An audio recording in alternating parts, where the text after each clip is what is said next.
Knicks,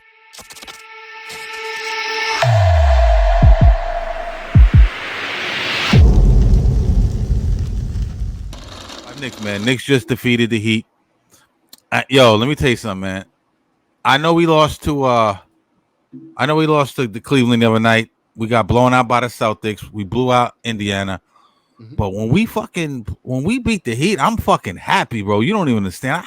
I legitimately hate the Heat. Like all eras of them, all variations, all teams, all of them. Anything got to do with Pat Riley, Spoelstra, I don't fuck with the Heat. I don't think if you're a Knicks fan, you can fuck with the Heat. There's three teams you can't fuck with, right?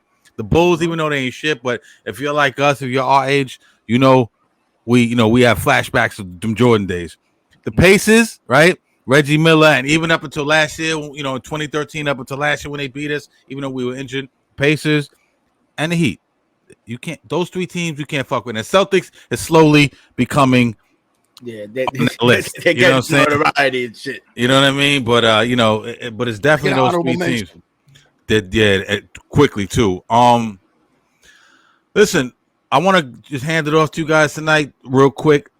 Jalen Brunson didn't have it going early. He comes on as of late. Didn't get it going. I think he started the game 1 for 7 shooting. What I liked about him is he couldn't find a shot. He started dishing the rock. He started getting his teammates involved. Bridges. I thought he had a really great game, efficient game. He did his thing. We'll get into all the stats in a minute. I liked his game. OG Anunoby was solid. Maybe not in as far in terms of like the box score, in terms of the points and everything, but he played solid defense. But the star of the show tonight was Karl Anthony Towns. Welcome to New York, my brother. You know what I'm saying? If I had some bachata or something, I'd play that shit right now. You know what I'm saying? Welcome to New York. Tonight you became a Knick. If you were gonna pick any game to become a Knick, this was the perfect game. You gave Bam Adebayo that work. I don't like Bam. Bam is a dirty player. You seen him slide his feet under dude's ankles. Julius Randle, he slammed Julius Randle to the floor. He's just a dirty player. Can't stand Bam Adebayo. So I'm glad he gave Bam that work. 45 points. Juarez is the reason this dude fucking dislocated his shoulder, right? Yeah, exactly. The Julius Randle shit. Yeah, 45 points, 45 points, 12 boards, 3 of 5. I think it's 3 of 5 from the field.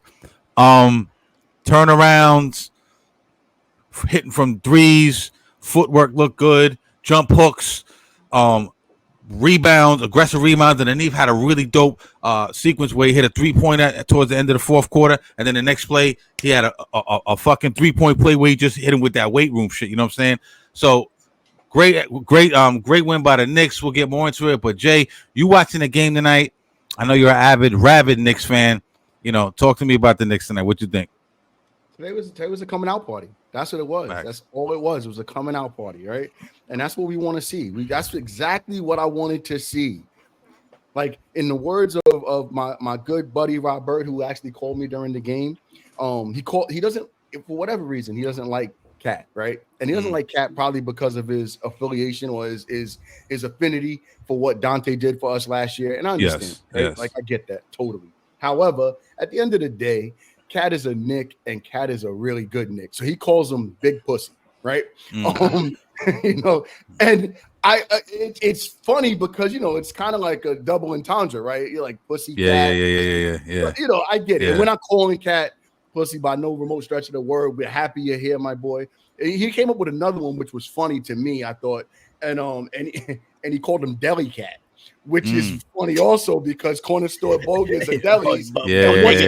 Yeah, no doubt.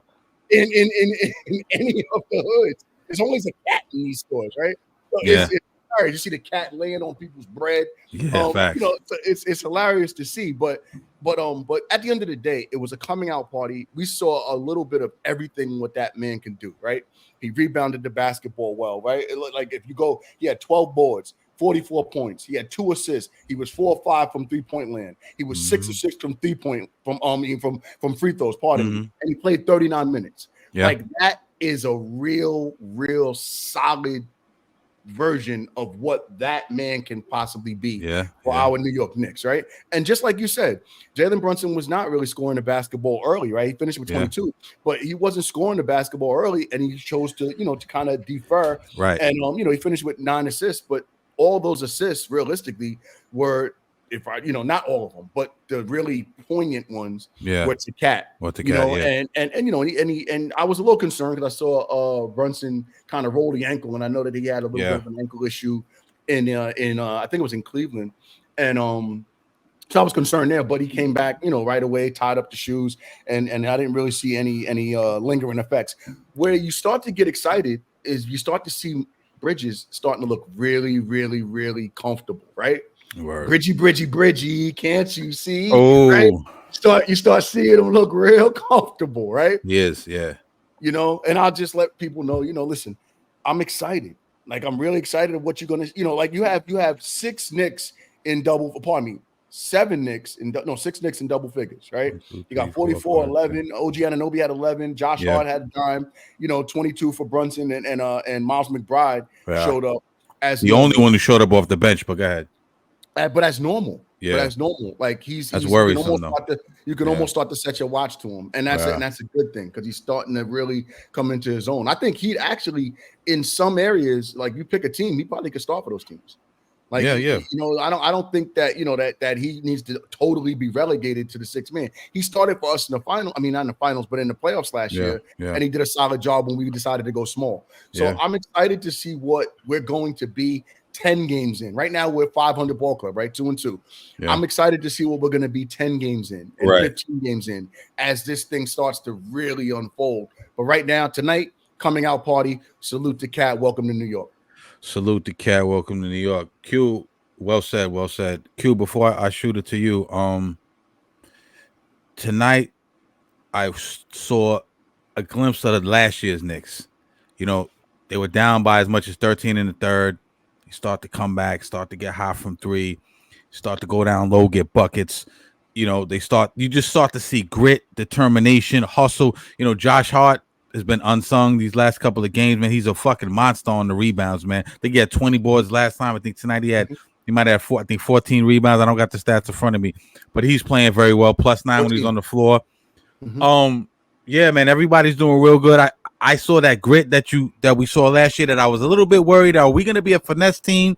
Obviously with the blowout in Boston, then we blew out Indiana. So you didn't really get a good gauge on what this team could be this year, right? And then they lost to Cleveland, which was, I thought they should have won that game. But Q,